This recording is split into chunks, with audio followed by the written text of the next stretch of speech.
In this video, I would like to talk about 5 steps how to reverse Hashimoto's naturally. I see more and more people with autoimmune conditions trying various things, but they simply don't work. There is lots of knowledge already out there, but not much focus on addressing stress, regulating nervous system, and optimizing mitochondria functions, which are extremely important in healing Hashimoto's. I truly believe that removing what is harmful or what is causing the damage to our health and well-being is way more powerful than adding beneficial things on the top of that. Most autoimmune conditions at the very high level are because of 3 things. That's chronic stress, nutrient deficiencies, and chronic inflammation. So the very first thing you should focus on is removing or at least reducing all the harmful factors in your environment. From very basic ones like sugar, processed foods, and excess pesticides. Check out, for example, Dirty Dozen and Clean 15 list for the most contaminated fruits and vegetables. To less obvious ones like emotional stress and your state of mind. I call it your inner environment and your inside. And I'm not talking about stressors like job interview or any other major event. I'm talking about all the small tiny things that you may even not consider as a stressor, but they constantly activate your flight or fight response. That is, for example, over-worrying, overthinking things, not being able to let go, or simply being busy. Constant flight or fight activations prevent you from healing by releasing too much cortisol and causing so-called silent inflammation, which at the end weakens your immune system. When you look at the blue zones, for example, where people live up to their hundreds in still very good health, being able to climb the hills, they eat pretty much everything and they don't follow any particular diet. Moreover, they eat sugar, dairy, gluten, and drink wine. So how come they eat all the things we are told we should be avoiding, but still they have such a low rate of chronic diseases and autoimmune conditions? The secret is lifestyle, low stress, and sense of community. Diet, of course, is important, but a good diet only is not sufficient to maintain good health or heal if you keep ignoring other lifestyle and environmental elements of health. Epigenetics is a study of how your behaviors and environment affect your gene expressions. In other words, apart from diet and toxins in our environment, your thoughts and reactions to day-to-day situation can activate either your health genes or disease genes. The way you think affects how you feel, and the quality of your thoughts affects quality of your being and your health. What is really fascinating is that our body has amazing self-healing capabilities, and we are fully in control to switch on or off those healing genes. Your healing button is simply being relaxed, kind, and loving with yourself. That is the state where your body is using up the nutrients to repair and heal.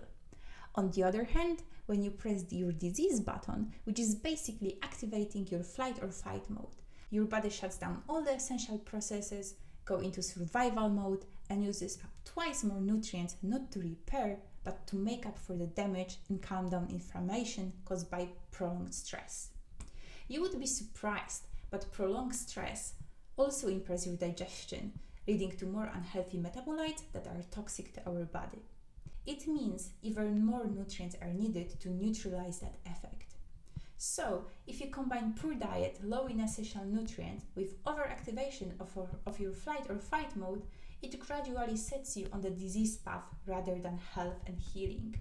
So it's all about balance between how much in a day or week you press your healing or disease button, and the best part is that you can actually decide which buttons you press more. Throughout most of my life, I was eating generally healthy. However, in my early 20s, I started to press my disease button more and more. I was pushing my body to the extremes with too much exercise. I was doing CrossFit, breakdance, calisthenics. I was working also a lot, long hours in my old finance job, doing another degree and launching my business. I also was not sleeping enough, was going out, drinking, and trying extreme diets from vegan to keto. My life was busy, so my body was trying to make up for all the damage I was causing. My body was sending me signals, but I was ignoring them for a long time, as overall I felt good. And to be honest, I even didn't have much time to pay attention to it. I was ignoring my skin breakouts, dry hair, feeling overly energetic in the evenings, and irregular periods. Once, my period was gone for over 1 year. I was also ignoring my mom's advice that something was off.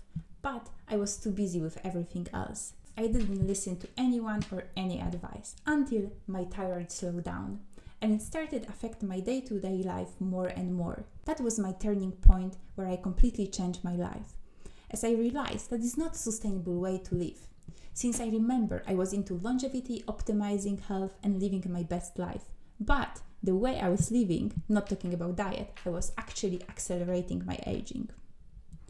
I quit my finance job, left my old busy life and started to live more holistically with more peace, less rush and less stress. I call it healthy, happy and effortless living. I also realized that so many women struggle with thyroid and hormone issues, quite often without even knowing it. That was actually one of the main reasons, apart from my own underactive thyroid and my mom's Hashimoto's. That made me want to spread more awareness about thyroid health and helping women in similar situations. So last final note before we dive deep into details of 5 steps how to reverse Hashimoto's. I just want you to remember that the quicker you pick up on your symptoms and address them, the quicker you will be able to regain full health back. The thing is that our body is pretty good at making up for all the damage till age of around 30, as it has still some nutrients and resources to use.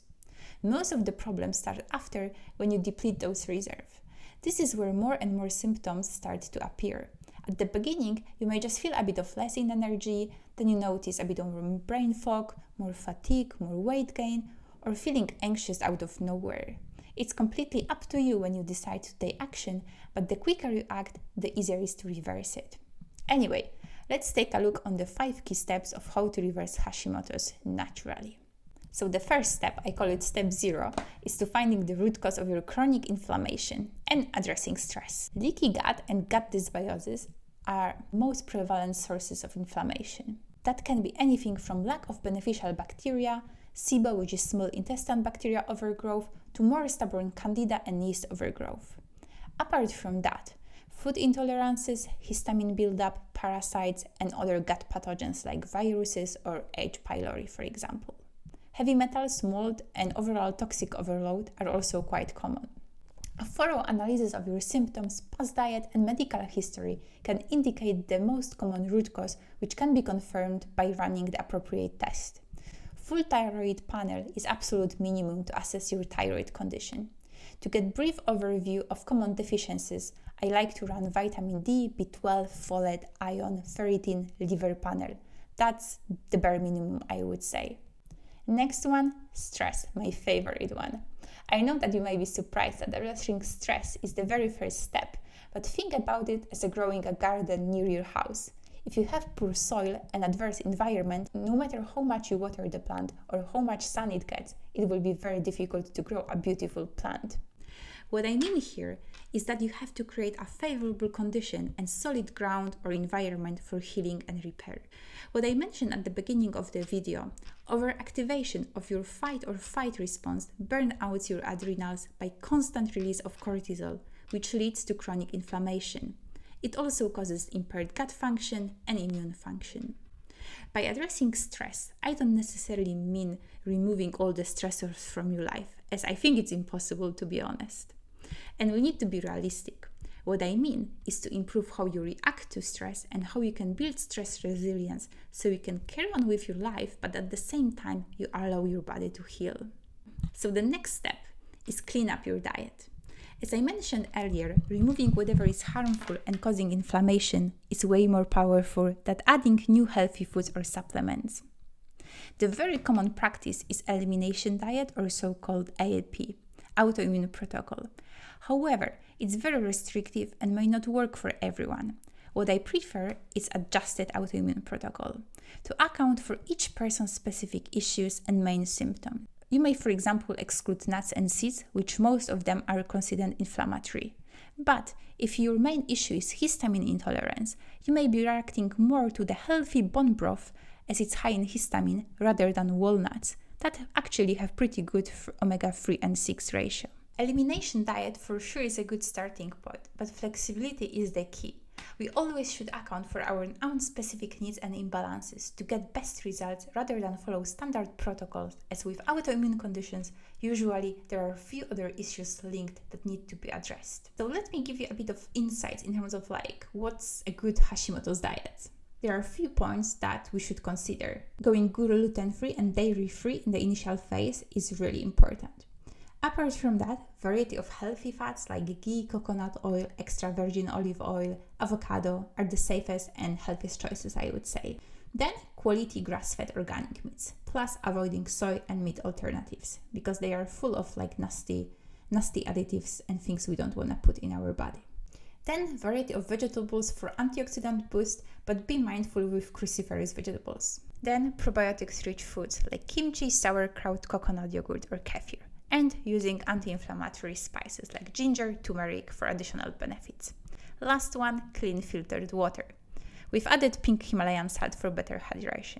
You would be surprised, but tap water is full of chlorine and even worse fluoride if it comes to thyroid health than lead, pesticides, herbicides and other micropollutants. Next step is fixing your gut and digestion. This is super important. Without healthy gut and digestion, you won't be able to absorb nutrients well, which means all the money you spend on healthy foods and supplements can be wasted. What else do I mean by healthy gut? It's a balance between good and bad bacteria, getting rid of any pathogens and rebuilding your gut lining if you have leaky gut, as that's really where your immune system is. Once you optimize your digestion and gut, you should be able to eat most of the foods. Digestive enzymes and probiotics help, but quite often it's not enough. If, for example, you have candida, that is the main troublemaker driving your inflammation, you may need more targeted approach, including antifungals, antimicrobials, with added support to bind all the toxin produced by candida, so you can get rid of the nasty yeast effectively without experiencing major die-off symptoms. Step number 3 is correct nutritional deficiencies to support your thyroid and adrenals. Since thyroid is the main target of the autoimmune attack and thyroid function is closely linked with your adrenals health, you need to support both. Without essential nutrients like zinc, selenium, B vitamins and vitamin C, thyroid and adrenals can function well. Supplements works really good in the healing phase for 2 reasons. First one, it's really hard to provide some of the nutrients in a therapeutic dose from food, and with elevated inflammation, your body may be less efficient at extracting and converting nutrients to the right form to use them. Choosing the right supplements at the right dose can be really helpful to give your body a boost to repair and slowly get back to balance. Step number 4 is optimize your mitochondria and methylation. Imagine building a house in Florida where hurricanes happen quite often. And if you want to build a solid house that withstands all the conditions and you don't want to renovate it every 2 or 3 years, you need to use quality bricks or other materials. If you think about that, our body and organs are made out of trillions of cells. We have to ensure that those cells or bricks that we use to build a base layer of the house are in a good condition. Mitochondria are powerhouses inside your cells that generate energy and fuel other processes in your body. If they don't work well, none of the organs will be working well, and at the end of the day, you won't feel well. On the other hand, methylation is a process that helps you maintain balance and regenerate. It's quite a complex process, but if there is one nutrient lacking or something goes wrong at any of the stages, your body will be less efficient at regenerating and functioning at the optimal level. And the last step, step number 5, support your liver and detoxification pathways. Equally important as the other things I mentioned earlier. Imagine that finally you have built your beautiful house and now you want to fully enjoy it. But you forgot to hire a cleaner or simply you don't have time to clean it regularly. What happens? The rubbish will start piling up, which are all the toxins.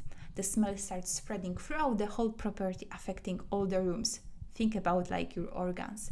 And gradually the house starts falling apart. What I mean by that, your body. The same happens if your liver and detoxification pathway are not taken care of. For a while, your body can cope with all the work and toxins, but not for too long. If it doesn't have essential nutrients that enable to keep up with the hard work, it becomes sluggish and break down at some point. Toxins build up causing inflammation that again impairs your immune system and your body's ability to heal. Since Hashimoto's is usually driven by multiple factors, I know it can be overwhelming where to start. The good thing is that you can certainly reverse Hashimoto's, and the sooner you act, the better, especially if it comes to bringing thyroid function back to normal. Get in touch with me if you already tried everything and it didn't work, or simply you just got tired of trying things and you're looking for a clear guidance and what to do to heal your thyroid and feel better.